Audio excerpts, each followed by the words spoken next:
भू माफिया से परेशान सेना का जवान न्याय के लिए भटक रहा, अपनी पैतृक जमीन पाने के लिए काट रहा अधिकारियों के चक्कर।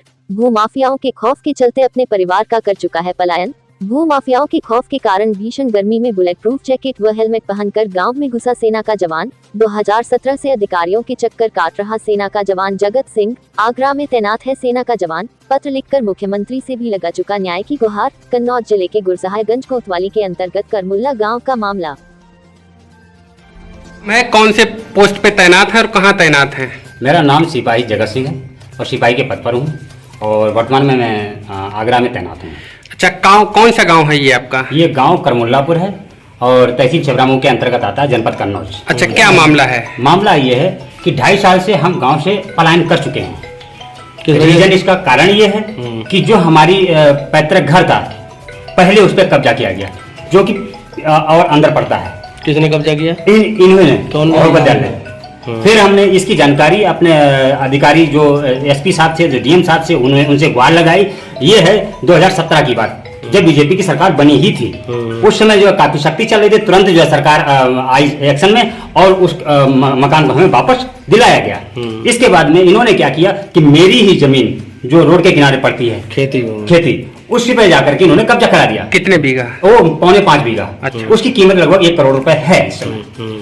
तो मुझे जानकारी हुई, मैंने आकर के वो उसकी आपत्ति लगाई और वो कार्य रुकवाया। जब कार्य रुकवाया, थाना दिवस में अपनी बात रखी, तो थाना दिवस में ही सभी अधिकारियों के सामने उसने कहा हमसे कि या तो तुम गांव छोड़ दो और नहीं तो तुम्हें मरवा देंगे या फिर तुम्हें फर्जी केस में फंसा देंगे। मैंने उसी बात को देखते हुए, क्योंकि पूरे गांव पे 29 मुकदमे लगा रखे हैं, 29 मुकदमे के अंतर्गत सभी लगभग गांव के सभी लोग इसके उस फर्जी मुकदमों में प्रताड़ित हैं और लोग जो है गांव छोड़ के जा रहे हैं। छात्रों के 5 घर पहले ही जा चुके हैं, जो पूरी तरह से सफाया हो चुका है। 7 घर थे, 5 घर जा लिए, 2 ही रह गए हैं। इसके बाद में मेरा नंबर पड़ा तो मुझे भी अपना सैन्य सुरक्षा के अंदर में परिवार को ला जाना पड़ा, क्योंकि एक दिन मेरी पत्नी पूजा करने मंदिर में गई, इन्होंने मंदिर पे हमला कर दिया, जिसकी FIR 311/2022 है। उसके अंतर्गत पूरा मैटर अंकित है।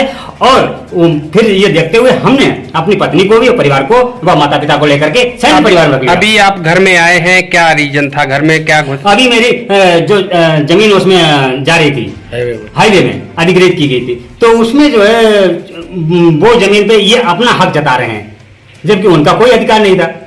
तो योगी सरकार से क्या मांग है? योगी सरकार से हमारी ये मांग है कि योगी सरकार के अंतर्गत अगर ये इतना बाहुबल है इसके अंदर, तो अब और सरकारों में फिर क्या होता होगा, इससे अंदाजा लगाया जा सकता है। सरकार हमारी 0 टॉलरेंस की नीति पे काम कर रही है। किसी भूमाफिया को सिर उठाने की कोई अनुमति नहीं है।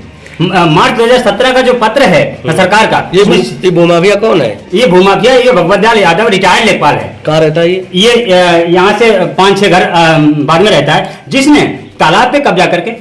सुना एक सरकारी जमीन भी घेरा है, वो कितनी जमीन है? सरकारी जमीन लगभग 50 बीघा है।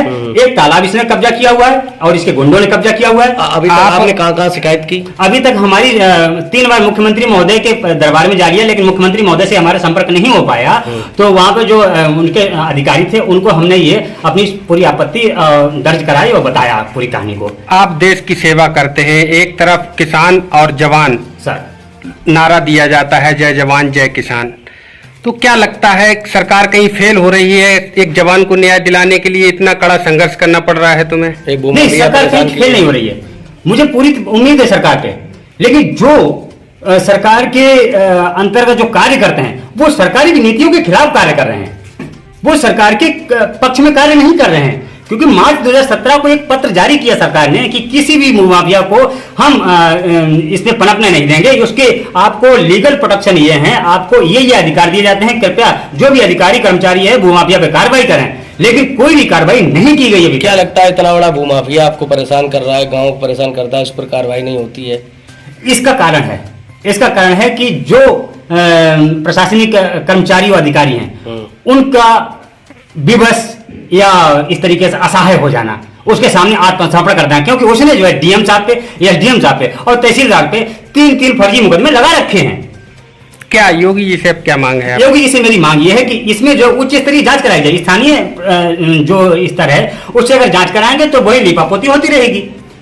और उसके दबाव में, उसके डर की वजह से कोई भी स्पष्ट रूप से कोई बात रखी नहीं जाती, कोई कही नहीं जाती है। अगर आपको न्याय नहीं मिला तो अगला कदम क्या होगा? अगला कदम ये है कि जब तक हम अंतिम सांस तक, एक सेना का मेरा एक रूल उसूल होता है कि अंतिम सांस तक हम लड़ाई लड़ते हैं, अंतिम सांस तक लड़ाई लड़ेंगे। उसके बाद में जब हमारे पास सारे ऑप्शन खत्म हो जाते हैं और दुश्मन हम पे हावी होता है, तो फिर उस समय हमारे अपना एक निजी बहुत बड़ा फैसला होता है। उस फैसले को लेकर के अपने आप को बलिदान कर देता है और सामने दुश्मन को परास्त करने की जो कार्रवाई हो वो करते हुए अपने आप को बलिदान करते हैं। वही मैं भी करूंगा कि मुझे अगर बलिदान होना पड़ा तो मैं बलिदान हो जाऊंगा, लेकिन किसी भी कीमत पर मैं किसी भी तरह से अपने आप को कायरतापूर्ण रूप से मैं अपनी मृत्यु नहीं चाहूंगा। क्योंकि आप देख रहे हैं जिस तरीके से ब्लड प्रूफ जैकेट, हेलमेट के साथ में मैं अपने गांव में प्रवेश कर रहा हूं, मुझे इसके लिए बाधित होना पड़ा, बड़ा मजबूरी में पहन के आ रहा हूं। आप देख रहे हो इतनी गर्मी में अगर कोई छुट्टी के दौरान ब्लड प्रूफ जैकेट अगर पहन के आ रहा है तो कितनी बड़ी जो दिक्कतें होंगी।